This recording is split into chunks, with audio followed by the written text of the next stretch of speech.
latest na balita ito.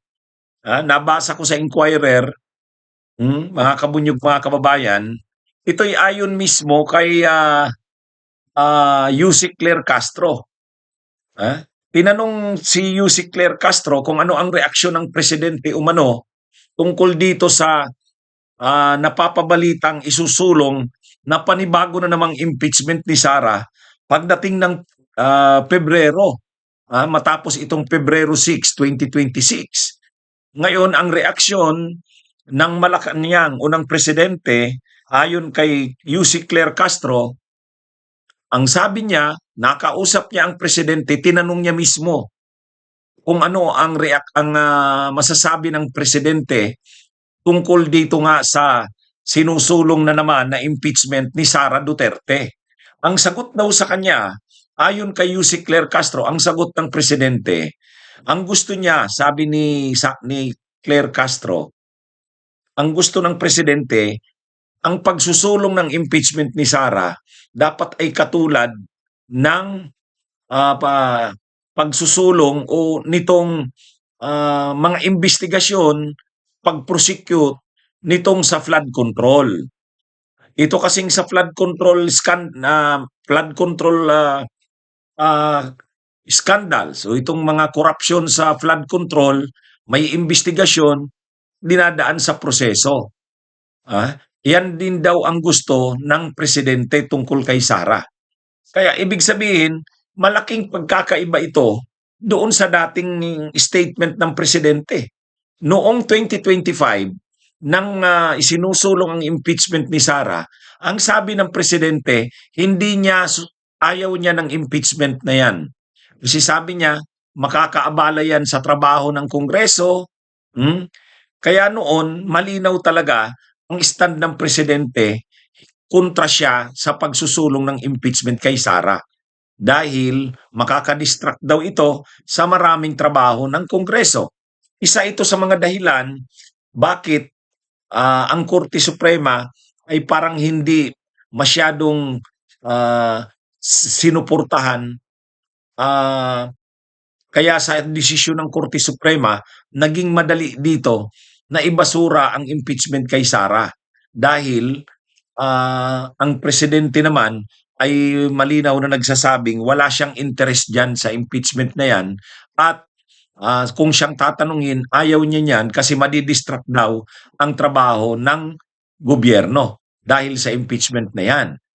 Pero ngayon, iba na ang sinasabi ng presidente ayon sa tagapagsalita ng Malacanang.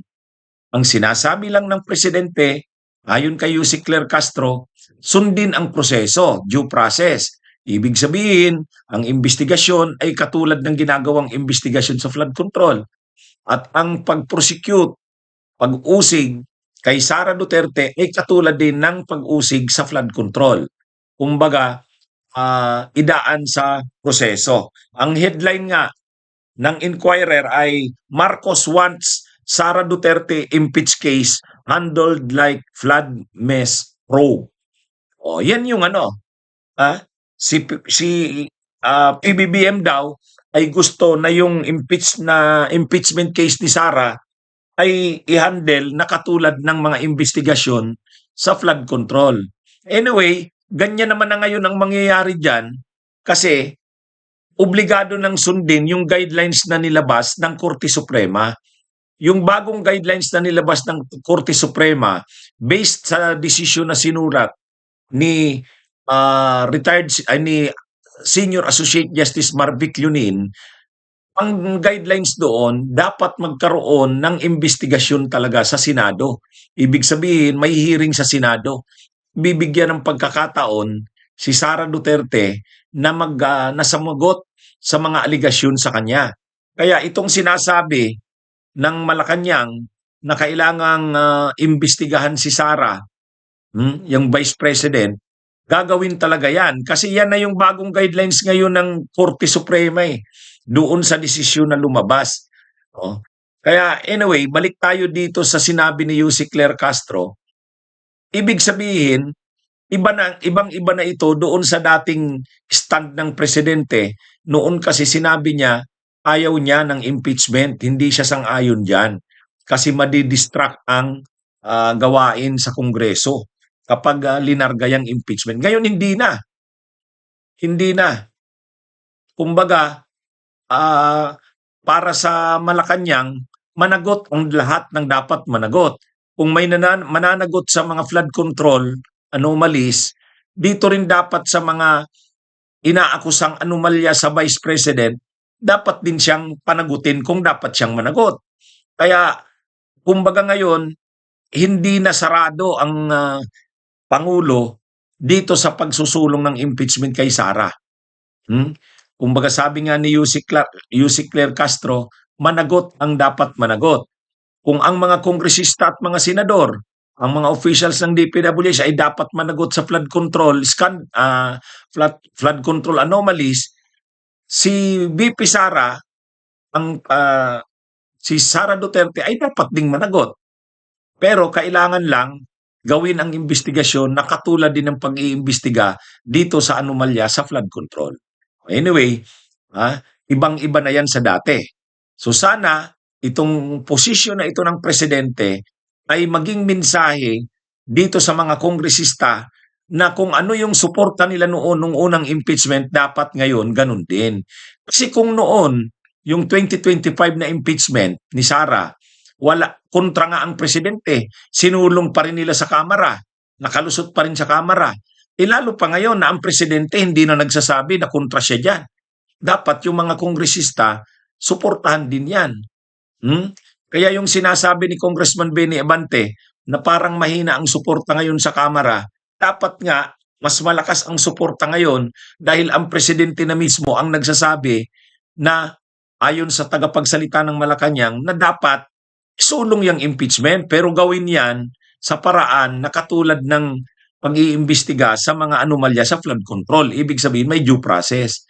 Samantalang nung dati, hindi naman ganun ang statement ng Malacanang. Ayaw talaga sa impeachment. Ngayon, hindi man sabihin payag na, pero ganun na rin ang ibig sabihin uminsahe. Kasi sinabi na, kung magsusulong ng impeachment, gawin sa paraan na may due process. Ano na ito mga kabunyog, mga kababayan? Dapat sa mga kongresista, parang ano na ito sa kanila. Ito ay mensahe na iba na ang stand ng presidente ngayon. Kaya dapat ma-encourage lalo ang mga kongresista na isulong yung impeachment ni Sara. Ito namang sa Senado, dapat ang Senado rin hindi nagagawin yung ginawa ni Chis Escudero na kapag nakalusot na sa Kamara ang impeachment, pagdating sa Senado, ang ginawa ni Chis tinulugan, dinelay, kaya namatay. Nabasura yung impeachment dahil sa maniobra ni Chis Escudero at ng mga kasabwat niyang kakampi ni Sara. Sa ngayon, hindi na. Mahirapan na yan. Kasi mas marami ngayon ng mga, ang liderato ngayon ng Senado ay hindi kakampi ni Sara. Pero, ano man, dapat pa nga magpalakas din ito sa Senado dahil ang presidente ay nagsalita na pagdating sa impeachment, kung gagawin man ito, gawin ito pero sa paraan na dumadaan sa due process. Bunyog, bunyog, halikan na kasama ka. Bunyog, kapag buklod ay may pag-asa. Luzon, Visayas, Mindanao, isa ang pananaw. Sa bagong Pilipinas ang bunyog isisigaw. Bunyog.